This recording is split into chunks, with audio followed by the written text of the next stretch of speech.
Hola, muy buenos días, queridos amigos, amigas, un cordial saludo, quienes hacen Radio La Calle, también gracias por estar al frente de los controles y sobre todo apoyarnos desde cabina. Un saludo muy cordial a la Joa, hoy día ha venido de rojo, ese rojo que le queda muy bien a la Joa. Bienvenida. Gracias, querido Jota. Un abrazo a todos quienes nos están viendo y escuchando a través de Radio La Calle, de www.radiolacalle.com. Hoy tenemos un programa muy interesante, jueves 30 de enero del 2020, con invitados especiales, con información importante que vamos a estar analizando. Sí, perfectamente. Hoy tenemos algunos invitados especiales en el programa Radio La Calle. Tenemos en ruta legislativa una entrevista con Paulina Recalde. Vamos a revisar ahí el acontecer, sobre todo desde el punto de vista estadístico, qué es lo que dice la gente, cuáles son sus principales reacciones. También en puntos cardinales vamos a tener la postura de diferentes asambleístas con respecto a lo que ha pasado con Pichincha Universal.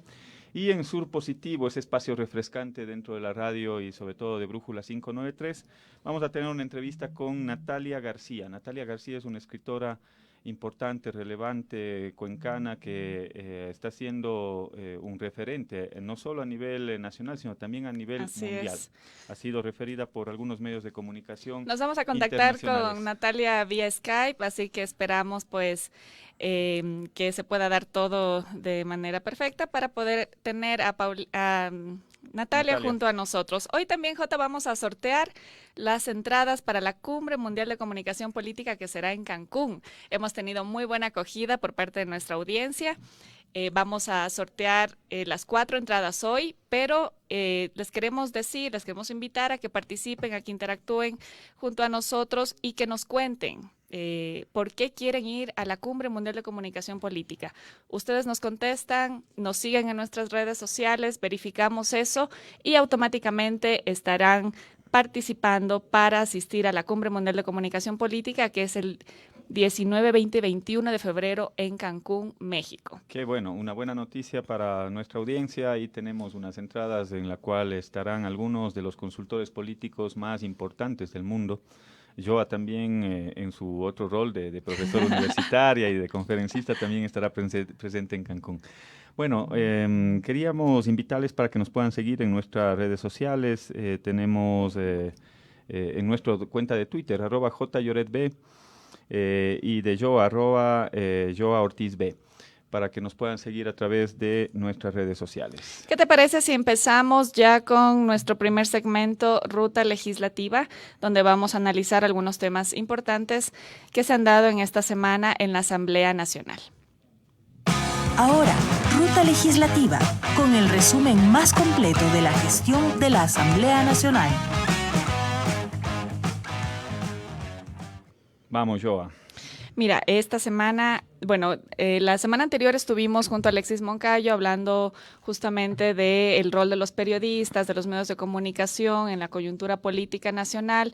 Nos había llegado un mensaje que habían bajado la página web de Pichincha Universal, de Radio Pichincha Universal, luego de haber recibido más de 260 denuncias por parte del gobierno y bueno, pues de haber recibido la notificación de Arcotel en el que se extinguía su título habilitante que podría dejarla fuera del aire. Ante esto, pues obviamente una preocupación muy grande que se esté generando esta censura en el país, censurar a los medios de comunicación, a la libertad de expresión, evitar justamente que se informe la ciudadanía, que es un derecho que tenemos los ciudadanos de informarnos a través de los diferentes medios de comunicación.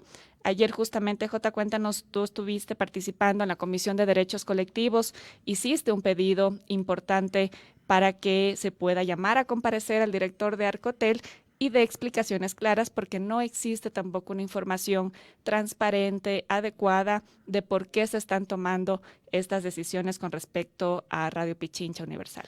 Sí, es lamentable. Yo creo que ahí existe una afectación a la libertad, a las libertades de comunicación y sobre todo a la libertad para que la audiencia pueda tener dentro de su sintonía, dentro del radar, a un medio de comunicación plural, amplio, independiente como es Pichincha Universal. Es por eso que ayer en la Comisión de Derechos Colectivos solicitamos al presidente de la comisión que se pueda realizar la comparecencia del representante de Arcotel para que nos dé detalles de una sanción, un aparente retiro de la frecuencia y que podría salir del aire Pichincha Universal. Me parece que es parte de nuestro rol, de nuestro ámbito desde el punto de vista legislativo y de fiscalización sobre todo, el que se pueda pedir la comparecencia de estas autoridades. Me parece muy grave lo que está pasando en el Ecuador. Sí, Con sí, respecto sí, a las pero libertades. digamos, revisemos un poco más lo que pasó. No es que de la noche a la mañana le extinguen el título habilitante a Radio Pichincha Universal. Recordemos que en octubre, el 8 de octubre, hubo un allanamiento por parte de la Policía Nacional donde se tomaron ciertos videos de grabaciones que había hecho el trabajo periodístico de la radio, del equipo periodístico de la radio. Hubo digamos, no es la primera vez que Radio Pichincha Universal está sufriendo un tipo de amedrentamiento, que están intentando silenciarlo. Entonces sí es preocupante y nos preocuparía igual si así pase con otro medio de comunicación. Sin duda alguna. Aquí queremos ver la solidaridad de los otros actores de la comunicación, aquellos espacios en los cuales se defiende al periodismo, supuestamente a través de Fundamedios y otras instancias, otros organismos o ONGs, existe una posición crítica con respecto a la censura a los medios de comunicación. Aquí les queremos ver, precisamente dando su solidaridad y sobre todo estando pendientes y vigilantes del debido proceso con respecto a lo que sucede en Pichincha Universal, que no es solo Pichincha Universal. Si tú te fijas, más allá de los recurrentes intentos de sacarlo del aire a Pichincha, también han existido intenciones y inclusive acciones con respecto a otros medios. Telesur ya no te pueden pasar en TV Cable a través de CNT.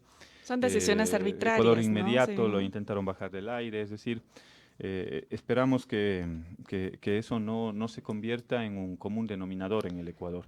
Y es más, y precisamente por eso tenemos otro tema también. Así es algo que está pasando en Cuenca que es lamentable. Sí. Cuéntanos, Jota, ¿qué es lo que ha pasado en Fíjate Cuenca? lo que ha sucedido en la ciudad de Cuenca.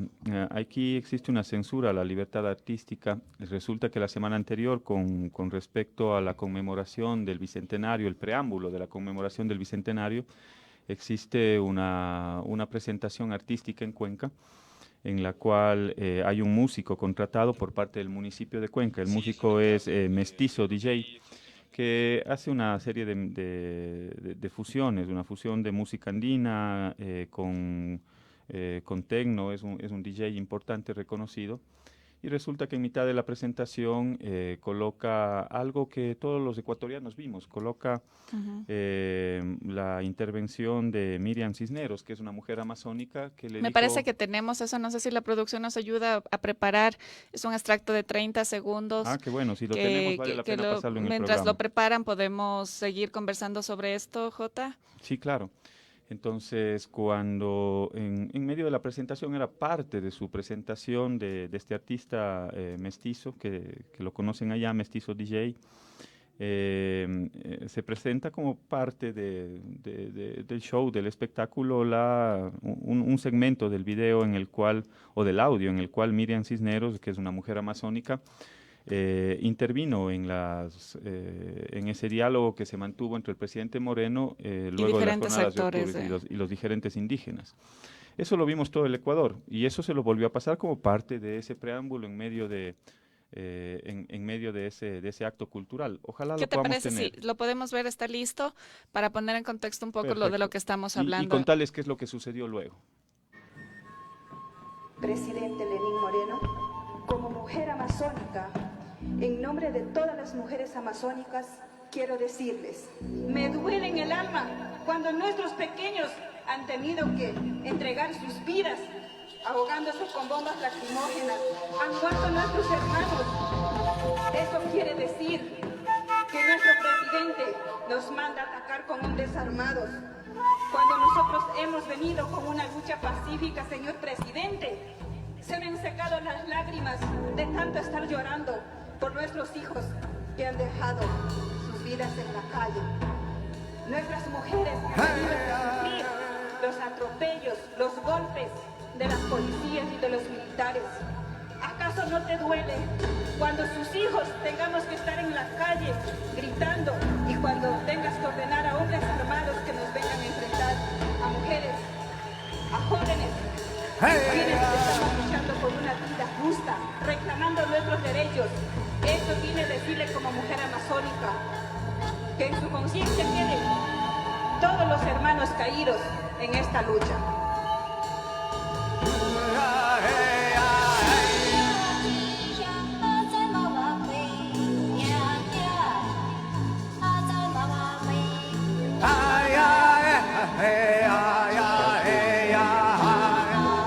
Adelante en la ciudad de Cuenca, en el cual bajo esa cosmovisión andina hubo un ritual con el fuego que es parte de esa cosmovisión andina, uno de los elementos que son parte de la cosmovisión andina.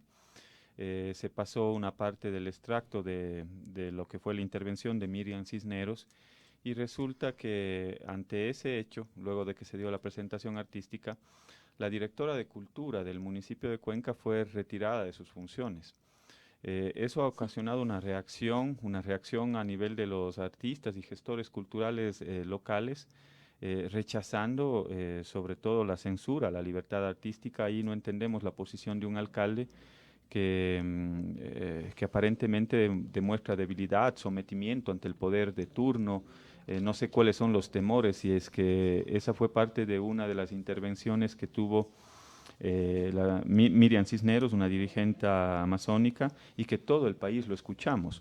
Por lo tanto, a mí me parece que se están coartando las libertades artísticas. Mi solidaridad para aquellos actores y gestores culturales, mi solidaridad para Mestizo, y sobre todo rechazamos profundamente que se pueda generar este tipo de censuras, este tipo de actuaciones reprochables bajo todo punto de vista, que se pueda limitar las expresiones artísticas, porque precisamente el arte nace para expresar sentimientos, pensamientos, formas de ver el mundo.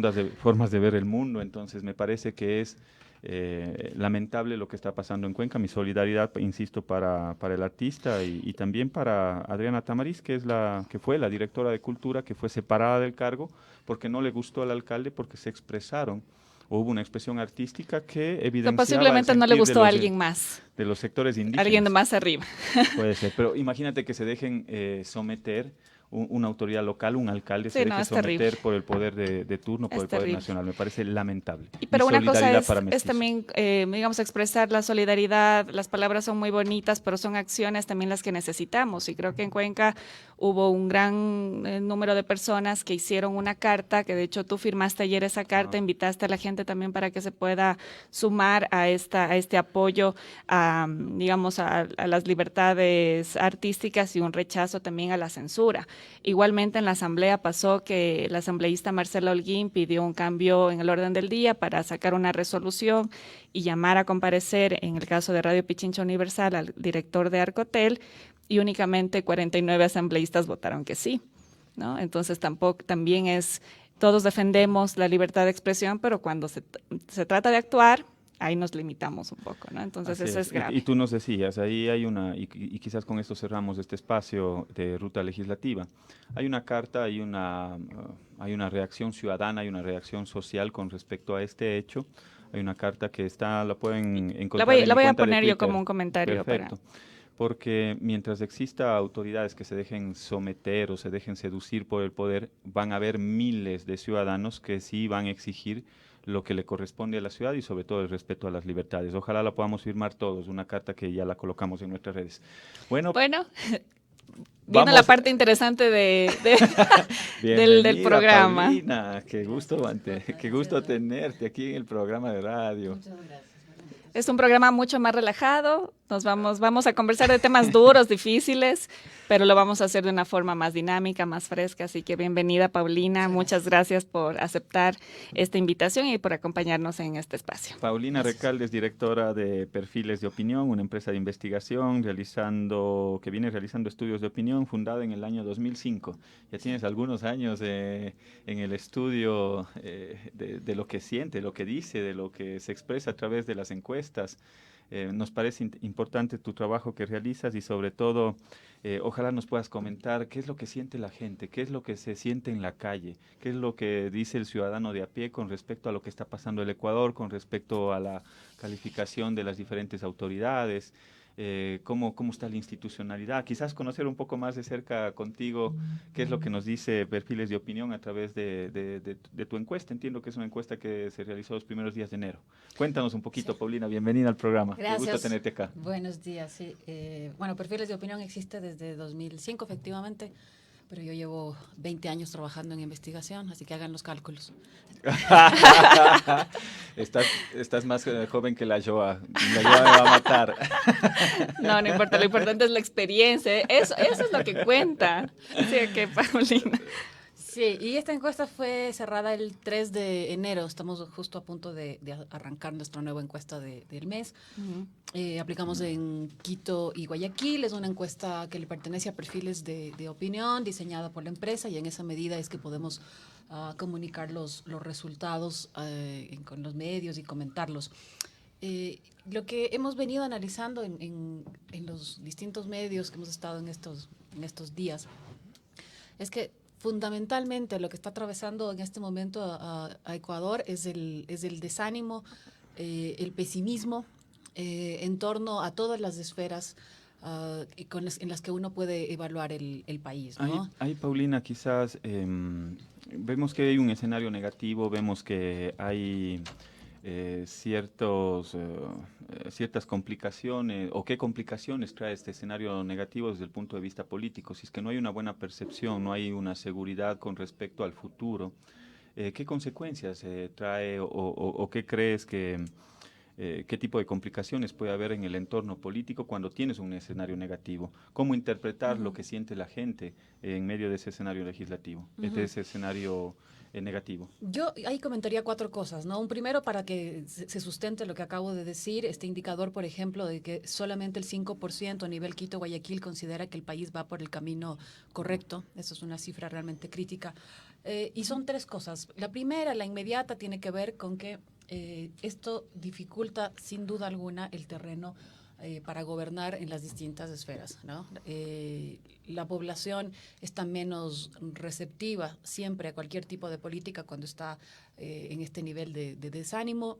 Tiene una exigencia aún mayor de lo que normalmente tiene. Es decir, si empieza desde tan abajo, claro, la demanda es mucho más alta. 2, yo diría que estamos, además, aparte de las cifras, hay que sumar el grado de conflictividad que está viviendo Ecuador, sobre todo a raíz del último trimestre. Pensemos en octubre y pensemos sobre todo que octubre no ha concluido, octubre no se ha cerrado. Este escenario sigue abierto no solamente por los procesos en torno a octubre que están todavía en investigación. Por los anuncios quizás del propio gobierno dice que se van a tomar algunas medidas. Es más, yo revisaba el presupuesto general del Estado y ahí ya se ve o se puede evidenciar la eliminación, por ejemplo, de los subsidios a los combustibles que ya no están dentro del presupuesto general del Estado para el año 2020. O sea, es decir, en algún momento van a tener que tomar una decisión con respecto al tema de los subsidios. Eso está latente. La gente lo percibe también. Está latente, digamos, y en este sentido el grado de conflictividad puede verse intensificado. De acá hasta abril anunciaba el presidente de la República que podría suceder esta toma de la decisión, aquella que reemplazaría al derogado 883. Y el tercer elemento que se conecta con estos dos tiene que ver con el enojo que estamos detectando también en la población. Este enojo significa un desapego en general con las instituciones, con los actores políticos. Y la pregunta fundamental tiene que ver ahora mismo con la gobernabilidad del país, pero inmediatamente con el escenario electoral al que esto podría abocar. Porque normalmente en sociedades, en países, cuando hay este baja confianza institucional, desapego con las instituciones y con las organizaciones y figuras políticas, se vuelve un escenario fértil, digamos, para que suceda cualquier cosa. Cualquier cosa, quiero decir que irrumpan determinados actores, irrumpan determinados discursos, y por lo tanto la pregunta fundamental que tenemos ahora es ¿cómo es posible o cómo trabajar para que este tránsito se dé hacia un fortalecimiento de las instituciones, hacia una recuperación del ánimo? Y si es posible, entonces, pensar en fortalecer, en radicalizar la democracia en Ecuador. Yo creo que esa es la pregunta más importante que nos deja esta primera investigación del año, y en esta línea es que hay que seguir reflexionando en el país. Pero justamente en eso, si hacemos un análisis de cómo ha sido el histórico, por ejemplo, de credibilidad del presidente Moreno, cómo empezó él, hubo momentos difíciles, sobre todo en los manejos de crisis, que han sido muy mal manejados, creo yo, desde mi punto de vista, en la gestión y en lo comunicacional.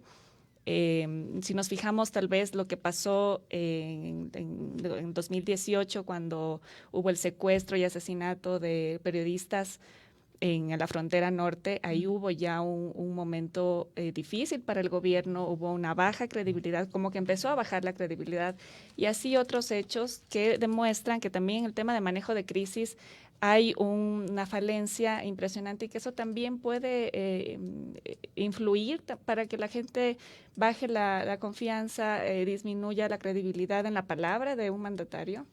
Sí, siempre es una combinación de hechos. Para citar este indicador, justamente hace un año la credibilidad del presidente Moreno era del 20%. Un año más tarde es del 9%. Entonces, es importante el comportamiento de la curva porque tiene que ver con el descenso, el ritmo y el periodo de tiempo en el que esto sucede. Y justamente yo diría que el último momento en el que el presidente y el gobierno en general tuvo cifras positivas fue justamente antes de la consulta popular. Ese fue el último momento, la última promesa del gobierno que le permitió tener cifras y además a varios actores alrededor de la consulta. Inmediatamente después de la consulta, ni siquiera el resultado lo pudo capitalizar el gobierno, y a partir de entonces la demanda tiene que ver sobre todo con los temas económicos. Ahora mismo la preocupación por los temas económicos ocupa el 60%, quiero decir, si acumulamos a quienes mencionan desempleo, a quienes mencionan crisis económica, a quienes mencionan pobreza, es el 60% que tiene este tipo de preocupación, y esta presión se suma entonces a la gestión de gobierno. Y el tercer elemento es este que se incorpora en el último trimestre del año pasado, y el que hemos dicho que se mantiene latente, que tiene que ver con el grado de conflictividad asociado, ya no solamente con las medidas económicas, también con que este mecanismo de diálogo ha fracasado. Esto es justamente lo que los colectivos y las organizaciones sociales acusan, sobre todo, tiene que ver con el distanciamiento del movimiento indígena. Y el arranque de este año, yo creo que el factor que intensifica esta crisis para la comunicación, para la gestión, es que se repite la primera cadena o la segunda cadena nacional del presidente de la República en este año, repite no solamente el relato, sino que repite el tono con el que le habló al país durante los días de crisis de octubre. Eso significa entonces que el presidente, que el gobierno no ha leído, no me refiero solamente a las cifras, no ha leído que el escenario se complicó justamente por eso. Bueno, creo que no les ha quedado la experiencia muy clara con respecto a lo que sucede en octubre. Yo creo que ese tema, yo coincido, ese tema está latente en los ciudadanos. Creo que todavía no ha pasado ese mal trago, digámoslo así. Y que creo que el mensaje no ha sido captado adecuadamente por el gobierno. Es más, insisten en un tema de medidas, y también me parece muy complejo el escenario, sobre todo del deterioro de la imagen institucional, empezando desde el propio gobierno, no se diga las otras instituciones. Y antes de pasar a las cifras, quizás con detalle, sí quisiera tener un criterio tuyo con la primera parte de la entrevista, con respecto a esos tres elementos que tú planteabas, con respecto al enojo, al desapego de los sectores y de los actores políticos. ¿No te parece muy similar este escenario que estamos viviendo a un escenario que ya lo tuvimos en el Ecuador en el año 2006, quizás? Esa como una primera inquietud. porque en el año 2006 teníamos elementos similares, es decir, la institucionalidad deteriorada, no había una credibilidad en torno a los políticos, no existía tampoco una confianza hacia los actores, sectores políticos, hacia los partidos, y tampoco se logró tener un escenario, digámoslo, positivo. El escenario también era negativo en el año 2006. Y luego aparece un outsider en ese momento, que era Rafael Correa. ¿Tú crees que se puede generar un outsider en este preciso momento? Da la cabida, es un escenario muy similar para que en el contexto electoral pueda aparecer un nuevo outsider en la política. Yo empezaría marcando una distancia que puede ser la fundamental de 2006 con ahora, y es que en 2006 el que se vayan todos tenía un grado, un nivel importante de desapego y también de desconfianza, pero me parece que el grado de enojo que estamos viviendo ahora no es comparable al de 2006 y al de que se vayan todos. El que se vayan todos de 2006 es ahora voy a usar una expresión que probablemente es un poco fuerte, pero es como el que se joda todo. Quiero decir que es un enojo y es una bronca que más bien podría ser leída como una suerte de un momento Joker de la política, un momento Joker del país. Esto es más complicado aún. Un punto de inflexión en medio de la política ecuatoriana, eso sería inédito. Es mucho más complicado, porque 2006, recordemos que sí, que había un descontento, un desapego, veníamos de una crisis económica, y las figuras y los partidos políticos tradicionales no estaban atendiendo. Había un acumulado de una agenda de movilización y de organizaciones políticas y sociales que fue justamente la que hizo posible tener una agenda a ese actor que tú mencionas. Rafael Correa lo que hace de algún modo es conjugar con su discurso toda esta agenda que venía trabajándose durante un tiempo prolongado. Y confluyen varios actores y organizaciones políticas y sociales para que se genere esa plataforma en 2006. Ahora la pregunta es, aparte de que no es solamente el que se vayan todos, no es solamente el desasosiego, sino el profundo enojo. Yo creo que no hay que dejar de leer el grado de violencia que vivimos de parte del Estado, sin duda alguna, en octubre, pero también el enojo que se hizo evidente de la población en las movilizaciones. Hay distintos tipos de movilizaciones. Hay movilizaciones un poco más festivas, llamémoslo así, con un grado de creatividad. Hay otras que son muy duras, en las que el ánimo es de muchísimo enojo. Y yo creo que en octubre vivimos eso de lado y lado. Y fue la primera puesta en escena de este enojo que se está haciendo latente cotidianamente. Si tú miras las redes, por ejemplo, si tú miras una serie de eventos que han sucedido en el país, linchamientos, por ejemplo, el modo en el que la población reacciona, por ejemplo, frente a las autoridades de tránsito en algunas ciudades. Es decir, podemos detenernos a leer varios de estos elementos y la conclusión va a ser el grado de enojo fundamentalmente. Y por lo tanto, por eso digo que el riesgo mayor que tenemos es que este actor, siempre es posible tener un outsider. El problema es qué tipo de actor podría llegar o qué tipo en medio de toda esta... En medio del enojo. Por lo tanto, un pasito atrás. Las organizaciones políticas y sociales, esto de que estamos hablando ahora constantemente de que es necesario generar alianzas. Un gran frente nacional. Yo creo que la principal reflexión tiene que ver esto, cómo trabajar para que haya una reconstrucción y un fortalecimiento de la democracia antes de pensar en la coincidencia en otro tipo de agendas. Creo que esa es la premisa superior si uno mira las cifras y si uno mira los escenarios a los que podría abocarse el país y si uno lee atentamente estos elementos de violencia de los que he hablado hace un momento, agravados sin duda alguna por la violencia del Estado. Así es, bueno, queremos invitarlos, estamos sorteando unas entradas para la Cumbre Mundial de Comunicación Política y queremos invitarlos a interactuar con nosotros contestando en nuestro en vivo por qué quieren ir a la Cumbre Mundial de Comunicación Política que es en Cancún y automáticamente ingresan al sorteo que lo vamos a hacer al final del programa. Queremos también leer algunos comentarios de nuestra audiencia que está también participando. Bueno, un saludo, nos mandan saludos Juan Carlos Guzmán. Edison Fernández dice, un pueblo que siente que los recursos no son muy bien utilizados, así como el contrato de un circo con millones invertidos, qué pena. Comentarios de lo que está pasando en los últimos días, sobre todo el contrato que salió por 2.4 millones a través del MIES para difundir beneficios sociales. Esas cosas le molestan a la gente también. El enojo que hablaba Paulina hace un momento, y eso es un tema mucho más fuerte, ¿no? Sí, yo creo que hay que tener una diferenciación. El que se vayan todos era un rechazo a la clase política, pero hoy ya hay una bronca mucho social. más fuerte.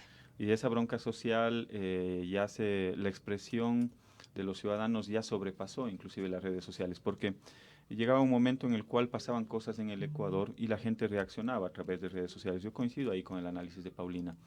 Y quizás no llegaban al punto de generar una expresión en las calles, pero ya la reacción y la molestia se venía dando y se venía acumulando. Yo creo que lo de octubre es un detonante social, es una válvula de escape que encontró la ciudadanía, que ya sobrepasó los límites. Es decir, ya no bastaban solo las redes sociales para expresar su molestia, su enojo. Y además que las redes fueron fundamentales también, porque si hablamos, por ejemplo, de toques de queda, hace años que esto no pasaba en el país, no recuerdo, entonces la gente no salía, una incluso no solamente lo que pasó en Ecuador, si analizamos Chile también ha sido otra situación, pero las redes sociales han figurado mucho en el escenario, porque justamente lo que decías, Paulina, es la gente ya no le importa si estás haciendo algo en contra de algo que te pide el gobierno que hagas, que te quedes en tu casa, que no salgas, que te limita tus libertades también. Y esto a través de las redes se pudo evidenciar la violencia con la que el gobierno te estaba frenando para limitarte tus derechos, ¿no? Tu derecho a expresarte, y ahondó mucho más el enojo que tiene la gente. ¿Cómo trabajar en ese escenario? ¿Cuál crees que sea el reto que tienen los políticos en este preciso momento para lograr el fortalecimiento de la democracia? ¿Crees que un gran frente social y político cuyo objetivo o los objetivos principales sean el fortalecimiento de esa democracia más allá de las banderas políticas, pueda de alguna u otra forma contribuir para que esto se pueda dar y que el día de mañana, con miras al 2021, no podamos tener un outsider que sea cualquier cosa? Es decir, el remedio puede terminar siendo peor que la enfermedad. En medio de un escenario negativo, en medio de la ausencia de claridades, digamos, desde el punto de vista político, ¿cuáles serían las acciones que deberían hacer? ¿Cuál es el reto de los actores políticos y de los partidos, de los movimientos y de los sectores sociales que también? Yo no sé si encuentras tú un divorcio entre los actores sociales y los partidos políticos. Sí, yo creo que tiene que ver sobre todo con reconocimientos mutuos, ¿no? Y cuando digo reconocimientos mutuos es que desde el punto de vista de la ciudadanía insisto, hay esta preocupación, esta altísima preocupación en torno a lo económico. Fundamentalmente tiene que ver con el tema de desempleo. ¿Tienes las principales preocupaciones de la gente? Podemos porque irlas eso es analizando. importante. Quizás los políticos no estamos atendiendo a lo que la gente quiere escuchar. Creo que los mensajes de la clase política en este preciso momento no están apuntando a los principales requerimientos de los ciudadanos, y valdría la pena saber qué es lo que piensa la gente, cuáles son las principales necesidades. Sí, 34% menciona desempleo, 23% crisis económica, 14% delincuencia, 10% corrupción, el 9% mala administración, 4% pobreza, el 2% menciona al gobierno en general y el 4% restante otros. Entonces, 60% tiene que ver con las preocupaciones económicas, que es lo que he dicho hace un momento. La crecida de la mención de desempleo es del 19% del mes pasado al 34% este mes. Baja la preocupación por la corrupción del 17 al 10%. Ojo, esto no significa que a la gente no le importe que haya corrupción. Aquí le importa un poco menos porque Lo no que tiene quiero trabajo. Decir, exactamente, que en términos relativos la presión o su atención está menos en torno a esto. Entonces, para recoger la idea original, decía, es un reconocimiento de cuáles son los problemas y las preocupaciones que tiene la población, sin duda alguna. pero tiene que ver con el reconocimiento de esto que digo. O sea, el reconocer el modo en el que nos están diciendo las cosas, el tono con el que nos están diciendo las cosas, sin que la respuesta a esto sea más violencia. De acuerdo. La respuesta no puede ser a esto el control, la vigilancia y la violencia. Y en torno a las organizaciones y a los movimientos sociales, cuando digo el reconocimiento mutuo, tiene que ver también con que durante este periodo de tiempo hay una serie de demandas que se han ampliado, una serie de posturas desde los colectivos sociales que no pueden ser desatendidas o no pueden ser nombradas solamente cuando es rentable. Quiero decir que las organizaciones de mujeres, por ejemplo, tienen una agenda sostenida y una serie de repertorios con los que están haciendo presencia, y no puede ser que se hable de las mujeres solamente cuando es el día de cuando es el 8M, o no puede ser que se hable de las mujeres solamente porque ese día hay un poco más de presión porque hay un caso. Esto lo coloco porque no es posible ya, no hay manera de que una figura política, una organización política no tenga realmente una agenda en este sentido. Quiero decir también que tiene que ver con las organizaciones ambientalistas, quiero decir también con que las demandas del movimiento indígena se han ampliado. No son las mismas de las grandes movilizaciones de los 90. No son las mismas. Uno escucha, por ejemplo, el discurso de Leonidas Issa, quien ha sido más reflexivo en este sentido, y él mismo reconoce que los indígenas ahora están hablando desde la clase media, desde los estudiantes, desde los servidores públicos.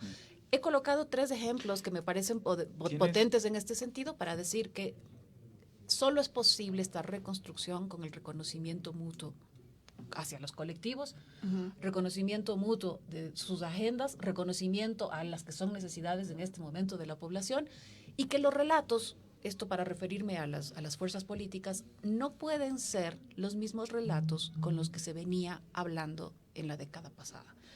Para más o menos recapitular, en el caso de la llamada Revolución Ciudadana, no puede seguir hablando solo de la década ganada. Son otros momentos. En el caso del Partido Social Cristiano, no puede seguir hablando solamente desde el llamado modelo exitoso de Guayaquil, para colocar 2 ejemplos. Bueno, creo que hay algunos otros temas en discusión, en debate, en agenda. Yo creo que hay que construir no solo el Frente Amplio, sino hay que construir el relato que pueda representar a todo ese Frente Amplio. Así y que pueda representar sobre todo las principales necesidades que tienen los diferentes sectores sociales y ciudadanos. Claro, porque es otro momento finalmente. O sea, yo creo que a partir de octubre hay un nuevo momento, nuevos actores, incluso en el tema que Perfiles de Opinión mismo consideró dentro del estudio de opinión pública. El presidente Moreno baja su credibilidad y otros actores incrementan su credibilidad. Por ejemplo, incrementa algunos puntos en credibilidad el expresidente Rafael Correa, Jaime Nebot, Guillermo Lasso. Hay algunos actores. ¿Tienes alguna encuesta que represente cuáles son las perspectivas desde lo político con miras al 2021 con respecto a los actores que están en el escenario político? Lo que hablaba yo. ¿Cómo está el correísmo? ¿Cómo está Nebot? ¿Cómo está Lasso? ¿Qué pasa con el movimiento indígena? ¿Cómo se proyectan para el 2021? Sí, haciendo una lectura general, para todos los actores políticos nacionales, octubre significó un punto de quiebre. ¿Quiénes perdieron? ¿Quiénes ganaron? Es un momento, esa yo creo que es una pregunta que sigue abierta. Es una pregunta que sigue en disputa. Pero hablando estrictamente solo de las cifras de credibilidad, en el caso de Rafael Correa, en este momento tiene el 23% de credibilidad. En octubre había tenido un descenso desde el 30 al 18%. Entonces recupera en este mes. No vuelve al nivel en el que estaba antes de octubre, pero recupera. ¿Y qué pasó con Moreno? ¿O tienes algunos otros actores? Sí, en el caso de Guillermo Lasso, él tiene el 18% de credibilidad. Antes. Había bajado al 10% también. Antes de octubre tenía el 20%, digamos, tiene este descenso del 20 al 10 puntos, es una cosa importante. Puntos, wow. Y vuelve al 18%. Podríamos decir que uno de los afectados de octubre es Guillermo Lasso, sin lugar a duda, luego de tener una credibilidad más alta. Creo que las acciones que desarrollaron durante... Pero claro, y el exalcalde Nebot también, porque hizo un comentario que creo que lo puso un poco en el congelador, en ese momento. En el caso de Jaime Nebot, antes de octubre tenía el 40% de credibilidad, en octubre desciende al 21%. Wow. Y ahora Fuertísimo. vuelve a tener 29%, pero insisto, no vuelve al punto en el que estaba antes de octubre. Y la novedad es la entrada de estos dos actores del movimiento indígena. Exactamente. En el caso de Jaime Vargas, que tiene el 26% de credibilidad, y en el caso de Leonidas Issa, que tiene el 31%. Hay que considerar que en este caso de estos dos últimos actores, en el caso de Leonidas Issa hay un 13% que dice que no lo conoce, y en el caso de Vargas hay un 11%. Pero son dos actores que, claro, no los medíamos antes siquiera, y que entran con estas dos cifras y dan cuenta de que, habiéndose afectado las cifras de líderes nacionales, están en un momento de recuperación, unos con un ritmo, otros con otro. Issa y Vargas irrumpen en el escenario político con estas cifras, y como bien señalábamos, el único que no se recupera en términos de credibilidad es el presidente Moreno, que lo que tiene más bien es una curva descendente, porque tiene en este momento solamente el 9% de credibilidad a nivel Quito-Guayaquil. ¿A qué atribuyes esa disminución significativa de la credibilidad? Bueno, en el caso de algunos actores políticos que no están en el gobierno, puede ser por distintos factores. En el caso del gobierno nacional, imagínate tener una credibilidad del 9%. ¿A qué atribuyes esa baja sistemática? Hay algunas obras, algunos proyectos, algunos anuncios del gobierno que no se han concretado. Quizás eso va minando la credibilidad del propio gobierno. Yo creo que este gobierno es un gobierno de los anuncios, así lo catalogo yo, porque en diversos espacios, en diversas ocasiones se han anunciado una serie de medidas, una serie de acciones, una serie de compromisos, los cheques simbólicos y una serie de acuerdos simbólicos, pero en la práctica ya van pasando el tiempo, van pasando los meses y no se concretan. Quizás eso te afecta la credibilidad. Quizás el endosar esa responsabilidad de que la culpa no es mía, la culpa es del anterior, afecta y te mina la credibilidad. Sí. ¿Qué crees que son los factores más relevantes con respecto al deterioro de la credibilidad del gobierno? Sí, es una combinación, ¿no? Por un lado, tiene que ver con cómo manejas los periodos críticos que has tenido, el manejo de crisis, crisis de Lo que decía frontera, yo al inicio. a la crisis de octubre. Dos, si hay esta presión en torno a lo económico, y si lo económico en este momento no solamente que no está siendo atendido del modo en el que la población quisiera, sino que las medidas económicas son anunciadas del modo en el que se manejó el decreto 883, sin un diálogo previo, un ningún tipo consenso de socialización previo, claro. anterior, y ya con un músculo político disminuido, anunciar una retirada de los subsidios suena más bien a un suicidio realmente. El manejo durante octubre, insisto, tan pegado a un discurso más de violencia que a un discurso de comprensión o de diálogo. Insistir en enero, cuando ya han pasado, ya hemos hecho todas las lecturas, hemos revisado todas las cifras, y volver a hablar con el mismo tono. Y una cosa que me parece importante también, que quizás no la estamos atendiendo suficientemente, pero una de las promesas del gobierno, sobre todo al calor de la consulta popular, tiene que ver con la reinstitucionalización del país, es como el gobierno lo llamó. Sin embargo, la pregunta que cabe hacer es una buena reflexión. Es si esta reinstitucionalización es la que ha estado como meta fundamental, ¿cómo se explica entonces la baja de confianza en la gran mayoría de las instituciones? Porque no está funcionando. ¿Tienes alguna información de cómo se encuentra la institucionalidad? Porque ya no solo estamos hablando de los actores públicos, los que pierden o hay un deterioro en la credibilidad, en la aceptación. Me parece, y revisaba algunas encuestas con respecto a la calificación que tienen los medios de comunicación, por ejemplo. Instancias, instituciones como Fuerzas Armadas, que siempre estuvieron bien valoradas, hoy nuevamente están en un deterioro desde el punto de vista de la percepción ciudadana con respecto a esas instituciones. Las instituciones que antes le generaban confianza, hoy lamentablemente están deterioradas. Entonces, ahí cabe una reflexión si es que funcionó o no funcionó la reinstitucionalización. Yo lo denomino a ese periodo como un periodo de transitocracia que pasó el Ecuador con Trujillo, luego de la consulta, las autoridades transitorias, todo un modelo de transitoriedad.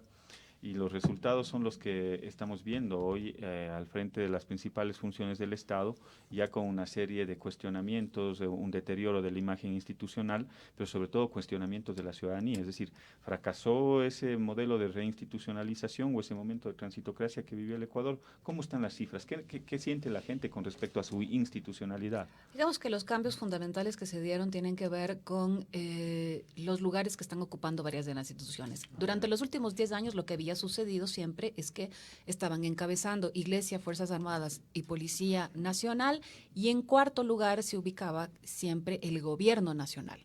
Ahora, efectivamente, la Iglesia sigue en el primer lugar, pero la cifra con la que se ubican Fuerzas Armadas y Policía en segundo y tercero ya son muy distantes. Iglesia tiene el 62% de confianza, Fuerzas Armadas del 35%, wow. la Policía el 34%. Antes? Normalmente estaban al nivel de la sobre Iglesia. El 60%, más o menos 50%. Siempre por encima del 50%. Wow. Siempre por encima del 50%. Decía yo que el otro cambio es que el Gobierno Nacional normalmente se ubicaba en el cuarto lugar. Ahora mismo el Gobierno Nacional está en el penúltimo lugar con el 11% de confianza. No me digas que la Asamblea está en el último. No, podemos hablar también de eso. Los partidos políticos están en el último con el 9%, pero la Asamblea no tiene cifras muy distintas, tiene solamente el 12%. Y ahí hay otro cambio también.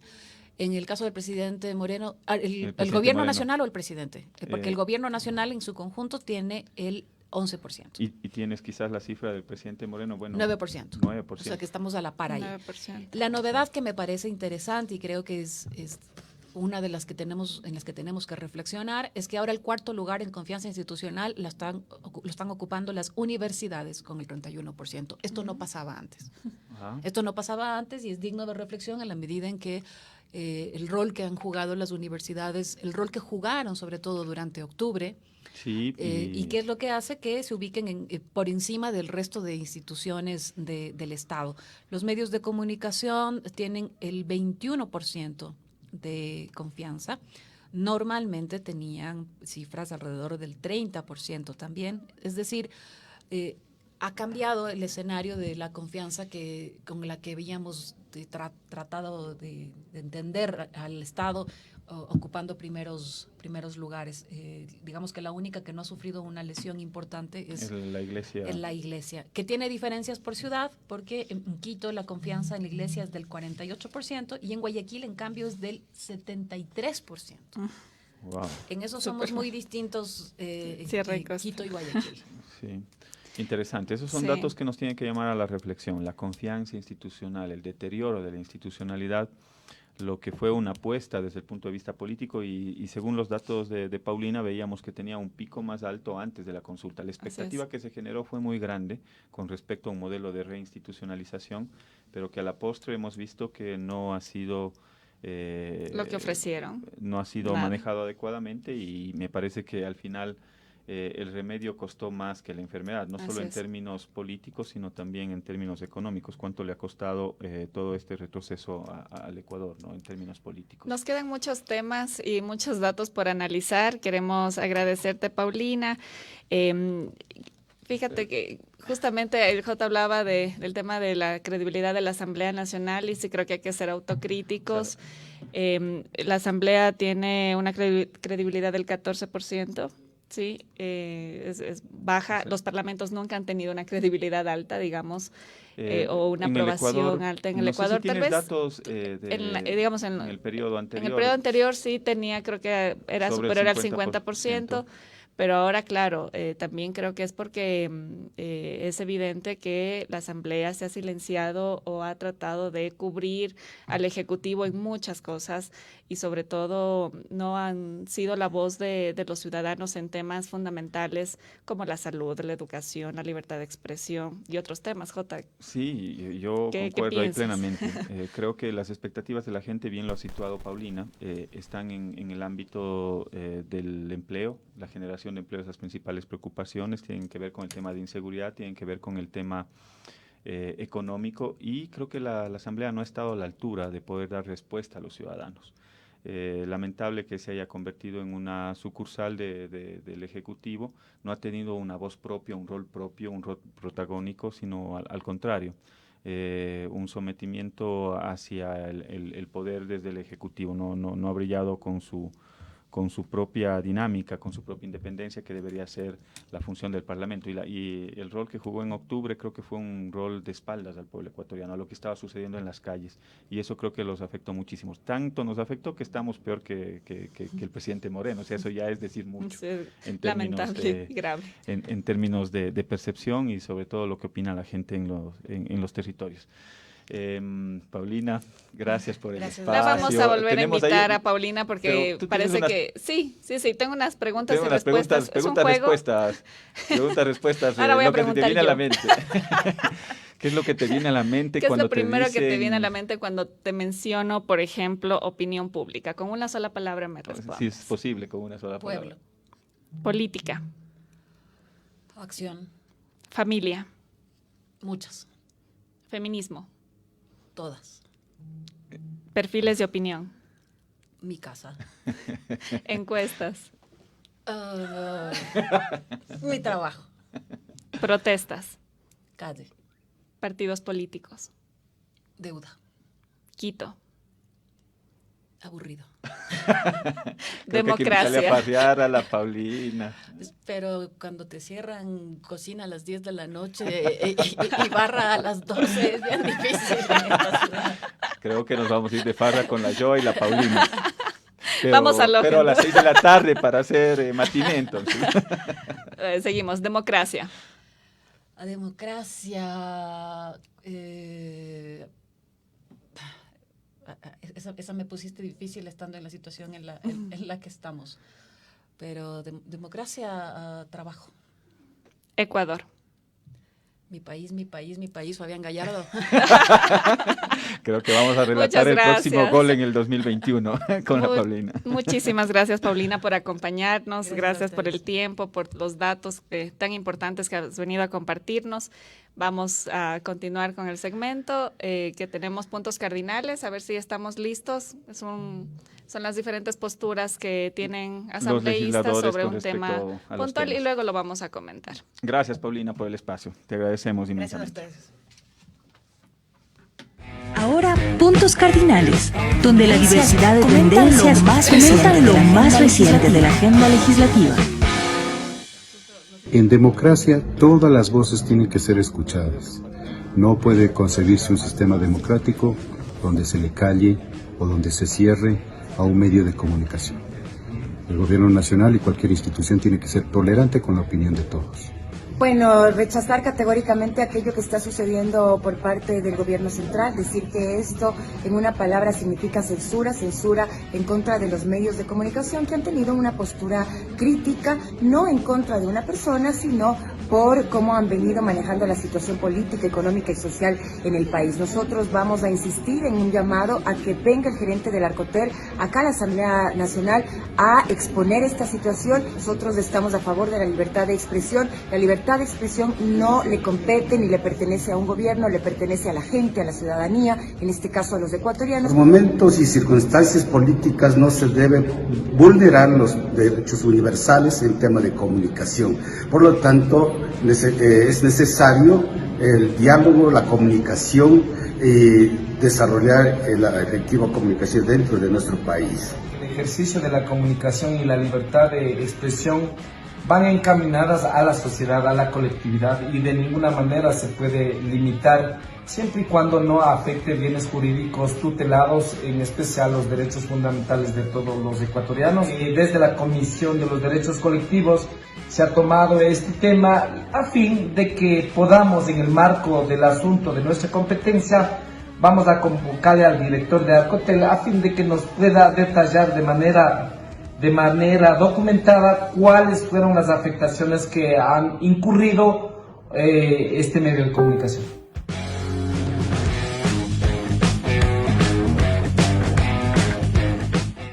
Ahora, puntos cardinales. Eso fue Puntos Cardinales en Brújula 593. Ahí están las posturas de los diferentes actores. Este es un espacio plural en el cual damos cabida a los diferentes actores políticos que son parte de la Asamblea Nacional. con respecto a un tema muy sensible, y creo que ahí hay que sumar esfuerzos desde todos los sectores. No se puede permitir que existan limitaciones a la libertad de expresión. Me parece que ahí lo que está sucediendo con Pichincha Universal puede agudizarse si es que no se toman acciones importantes, y en el ámbito del Poder Legislativo creo que ojalá se pueda dar la comparecencia del director o del representante de Arcotel en la Comisión de Derechos Colectivos para que nos pueda comentar acerca de este tema y llevar adelante un proceso de fiscalización desde la Asamblea Nacional. Así es, justamente lo que decía al inicio, de palabras nos solidarizamos, enviamos tweets, damos entrevistas a favor de la libertad de expresión, pero cuando se trata de votar por una resolución que digamos, llama a comparecer al director de Arcotel para que dé explicaciones sobre la situación de Radio Pichincha Universal, hay asambleístas que votaron que no, que se abstuvieron o que votaron en blanco. Entonces, ese tipo de situaciones la ciudadanía las tiene que observar y sobre todo acordarse de quiénes son los que votan a favor o en contra de la libertad de expresión, más allá de las palabras y de la solidaridad que se puede expresar. Yo creo que con acciones concretas vamos a poder sentar un precedente con respecto a esto para que no pase a otros medios de comunicación. De acuerdo. Tenemos el último programa, el tema positivo de la semana, segmento, los segmentos que nos dan ánimo, que al final nos dicen la valía de los ciudadanos, de los seres humanos, cómo trascienden en el mundo. Hoy tenemos una experiencia importante de Natalia García, una famosa escritora cuencana que tiene 28 años de edad, fíjate tú. Súper jovencita. Es muy joven, salta a la literatura internacional con la novela Nuestra piel muerta. Hay que leer esta novela, publicada por la editorial La Navaja Suiza de España.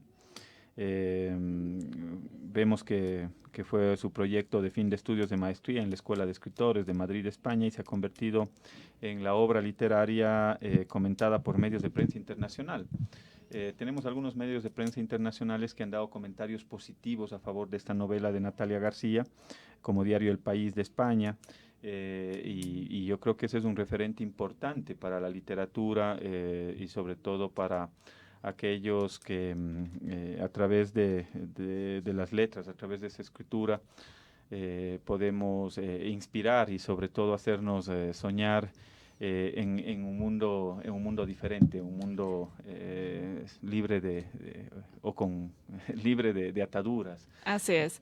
No, y felicitar a Natalia, saludarla, enviarle un abrazo, decirle que las puertas de este programa de Brújula 593 siempre estarán abiertas si es que en algún momento nos quiere contar sobre cómo llegó a escribir, cómo llegó a publicar, porque entiendo que no debe ser un trabajo sencillo, que debe tener mucha disciplina, insistir mucho, golpear muchas puertas, así que jóvenes como Natalia nos inspiran porque son mujeres que abren camino, que sienten un precedente en la historia de la literatura ecuatoriana, así que felicitamos a Natalia, le enviamos un abrazo inmenso desde aquí, le deseamos muchos éxitos, queremos leerla y queremos leerla no solamente en su novela Nuestra piel muerta, sino en otras obras que pueda publicar, además colega de la UDA, graduada también en la Escuela de Comunicación de la UDA, en mi escuela. Colega de la YOA en la UDA, Universidad y paisana tuya. Y paisana mía, por supuesto.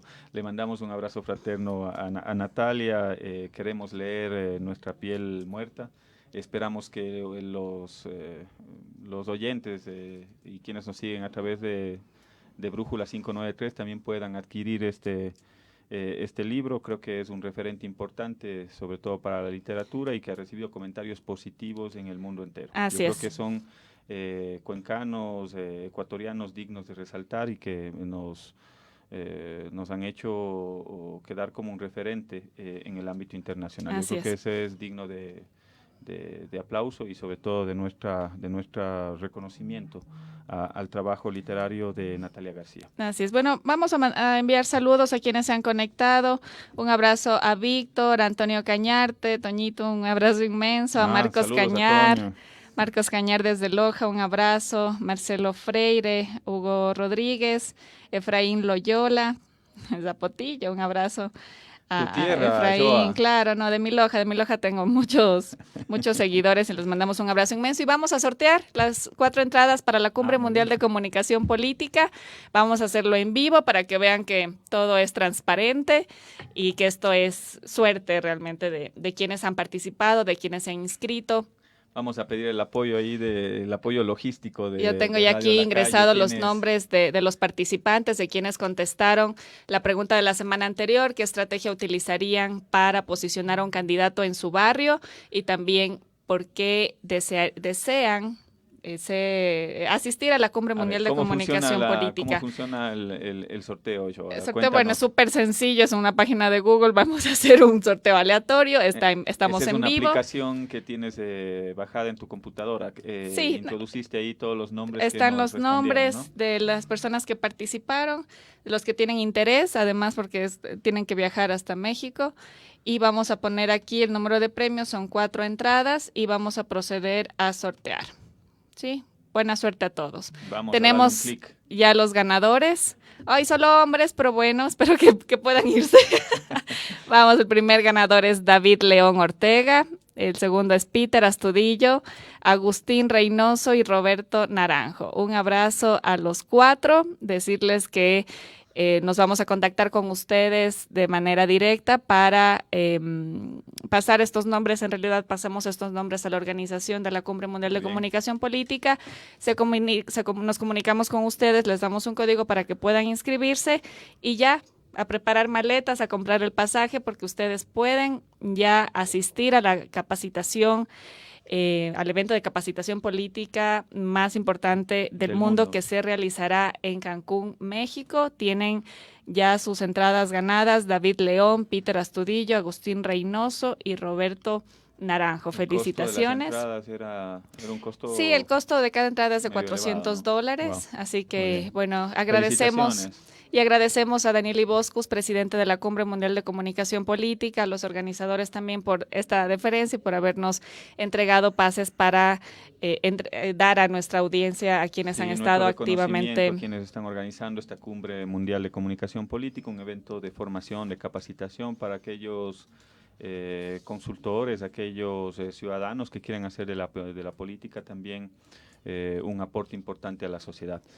Nuestro abrazo, nuestro saludo a quienes han estado pendientes del programa, a quienes nos han seguido en nuestras redes sociales. Vamos a sacar unos cortos del programa con los temas más representativos, sobre todo algunos criterios importantes que nos decía Paulina y que lo vamos a poder ver a través de nuestras redes sociales de Radio La Calle. Agradecer a los chicos, a los compañeros, a Santiago, a quienes están al frente de los controles para la generación de este programa. Estamos haciendo una serie de mejoras, estamos tratando de hacerlo cada vez más y sobre dinámico. todo de cumplir con los tiempos. Son 9 y 5 de la mañana, nos hemos pasado 5 minutos. Muchas gracias a Radio La Calle, gracias a quienes se conectaron y la próxima semana volveremos a las 8 de la mañana con más invitados y nuevas sorpresas. Si tienen datos, si tienen recomendaciones para tener en nuestro programa, si quieren que invitemos a alguien en especial, déjennos sus comentarios y lo vamos a tomar en cuenta. Muchas gracias, hasta el próximo jueves y seguimos con la jornada en la asamblea porque hoy hay pleno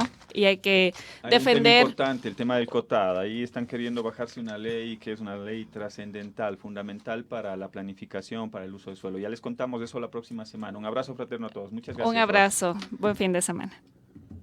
Nos vemos en una próxima. Estás escuchando Brújula 593 con J. Lloret y Joana Ortiz. Estás escuchando Brújula 593 con J. Lloret y Joana Ortiz.